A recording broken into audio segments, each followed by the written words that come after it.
It is hard to live up to that introduction. My name is Prati, and I am the CEO of Sync.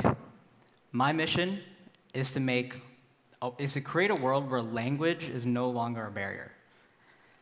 I started this company just about 2 years ago, and it feels like it was 2 decades, but in a very short amount of time, we went from what was effectively just an idea and a viral demo to a world-class research lab and a production studio that works with the biggest platforms and the best storytellers in the world. I am blessed.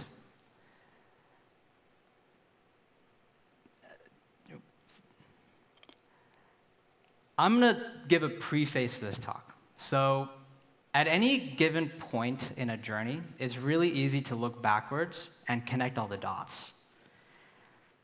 When you're in the middle of it, or when you're at the beginning, you don't know what the next step is. You never know what the actual correct move is. And actually, just a quick show of hands, how many people here want to build a company one day? How many people know how to do that? 11 years ago, I was on actually exactly where you were. I'm a boiler. I was here for this exact same event. And my goal for this talk here is to give you, over the last 11 years, what are the hard lessons that I had to learn the hard way, and hopefully make it so you can go work on your own ideas a lot faster than I did. So, just a little bit of a preface. I grew up in Michigan. I grew up in a small town called Rochester. And the world today is a lot more connected than it used to be, but I only knew what the word startup was. I didn't know what it meant to actually build one. I didn't know anyone who actually worked at a startup. The only path that I knew was, especially as someone who was interested in making things, go get a degree, go join a big company, and then just work your whole life. And that was life, because that was the only life that I saw around me.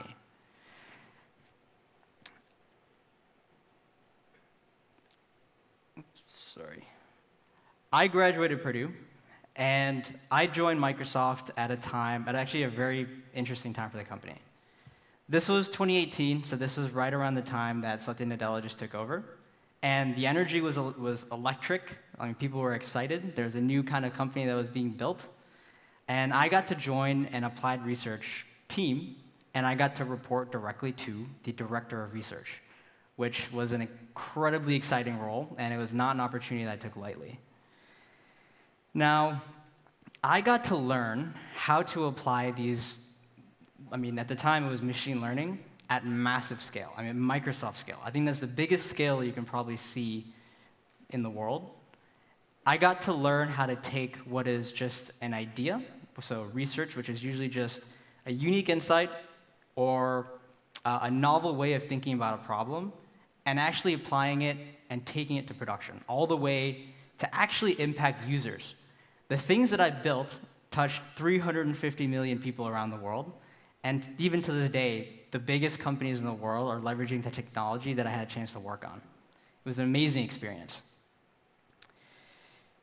The targets were also clear. There was a very clear path that was set in front of me, and I knew if I hit these targets, I was going to get promoted.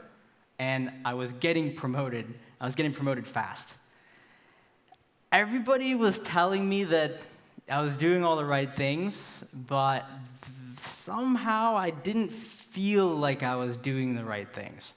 I was getting promoted, I was hitting the targets, we were actually making a lot of good progress, but I didn't feel like that was enough. I felt like there was something much more that I could be doing and I should be doing. That's a really hard thing to admit when you're 24 and you're 24 or 25 and you're supposed to be on top of the world and all the right people are saying all the right things to you. But I could feel this ceiling. It was almost as if no matter how intense I was, no matter how hard I worked, there was a system. And I was just hitting the walls of it over and over again. You do X, you get Y. And it's not exactly a meritocracy, There's just a ladder, and you just got to climb the ladder. So I started to feel like there was definitely something missing here, but I didn't know what. I had no other idea. I had no other reference point. I had no exposure to what a startup actually was.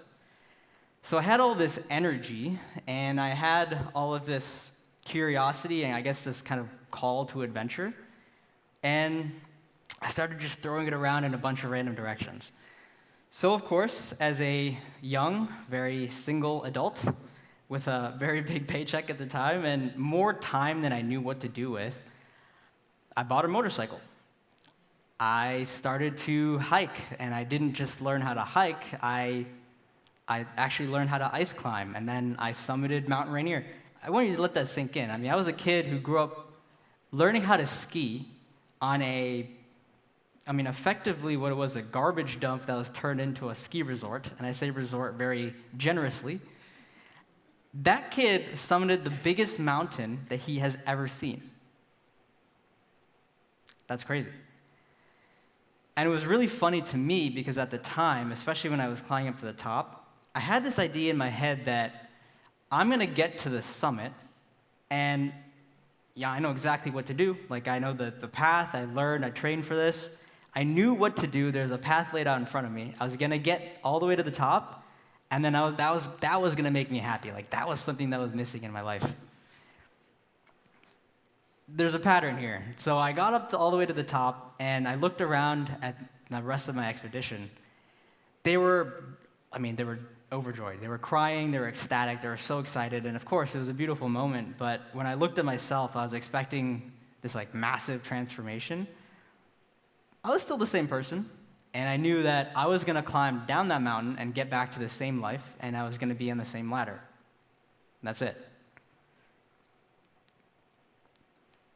Then COVID hit, and when COVID hit, the part of the job that I actually really enjoyed, which was walking around, talking to really smart engineers and incredible scientists, actually learning about what they did, how they solved problems, all of that disappeared, and the only thing left was just the ladder. There's a thought exercise here that I would want all of you to go through, which is, if I fast forward, the path that I was on, if I looked forward 10 years, and even if I made it to become the director that I actually admired and learned a lot from, was I going to be happy? Was that going to be what I wanted out of life? The answer was no. And at that point, I really didn't know what to do other than make a very rash decision that everyone thought was crazy. I quit, and I didn't have a backup. I had no job lined up. I didn't even have an idea that I was going to go work on. I just quit, and I thought to myself, I'm going to go and figure this out. I just threw away the path that was laid in front of me.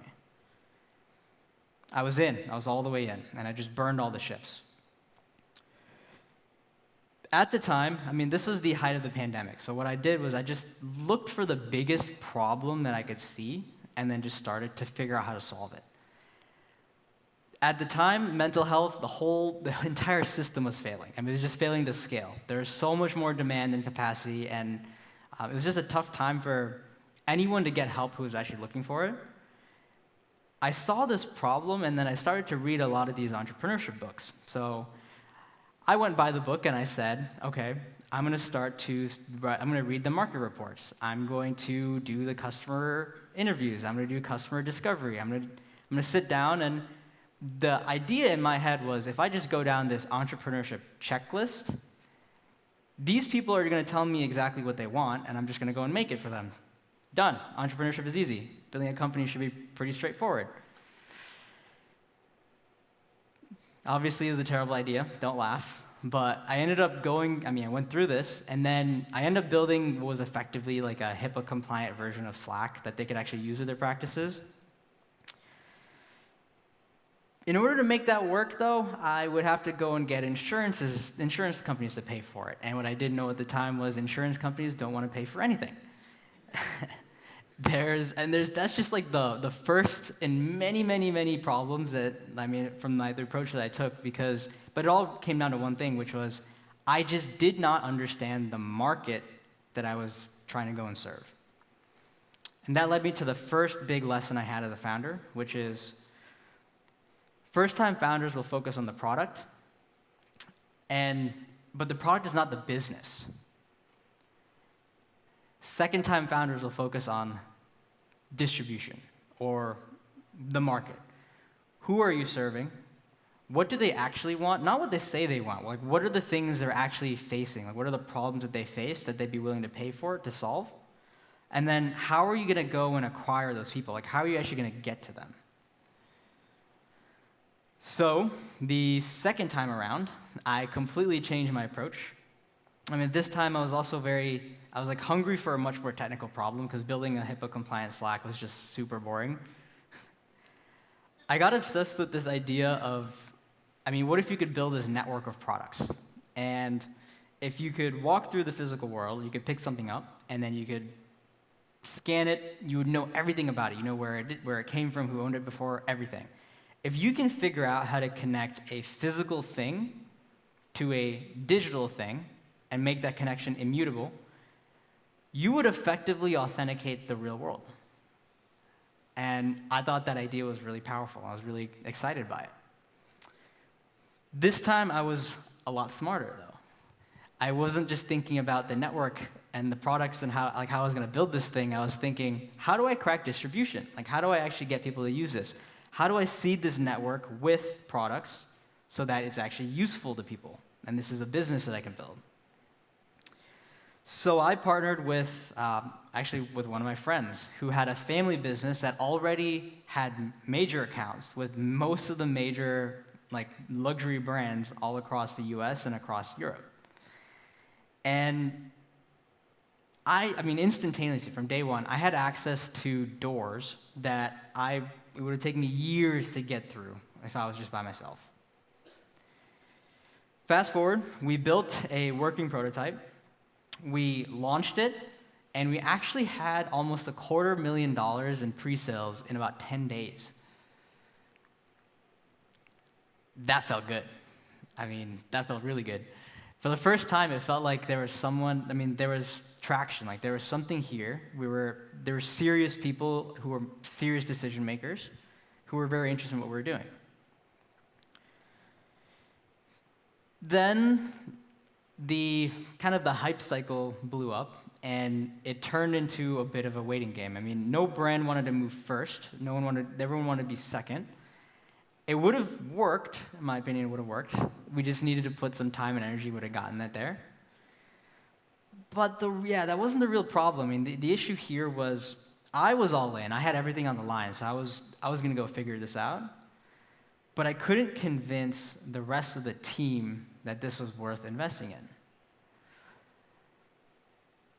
When it came time to pivot, and every startup eventually pivots, there was no one left to pivot with. And that was the second big lesson I had as a founder, which is, sure, first-time founders will focus on product. Second-time founders will focus on distribution. Third-time founders will focus on the team. You have the right team, you can build any product for any market. Focus on the team. So at this point, yes, I was burnt out. And imagine from my perspective, I was crushing it out of college. I had this great job, it was amazing. And then I had 2 failed startups in a row. And at this point, also building felt almost like a chore. The mistake I made was I was so focused on distribution, I was so focused on trying to build a company and cracking a market that I actually lost sight of whether this is something that I myself would want. It's a big deal. You need to be excited about what you're making. The pressure was on, and at this point, whatever I did next had to work. I had basically 0 personal runway left. And this pressure of I have to build a company was crushing me. It was so, I just didn't know where to start. Until a friend of mine sent me a link to something that changed my life. How many people here have heard of BuildSpace or Founders Inc. before? Not very many.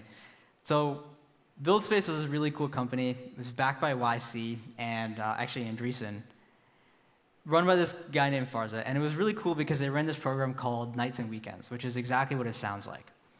You spend your nights and weekends for 6 weeks just working on your own ideas. You're not building a company. There's no frameworks, no entrepreneurship, growth hacks, nothing. It's just you post an update every single week about something, about progress that you've made towards making something you want. That's it.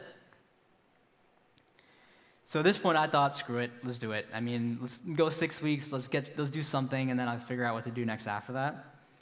And then I really, really started to enjoy it. I mean, it's over 10,000 people engaged in this, so it was amazing to be a part of.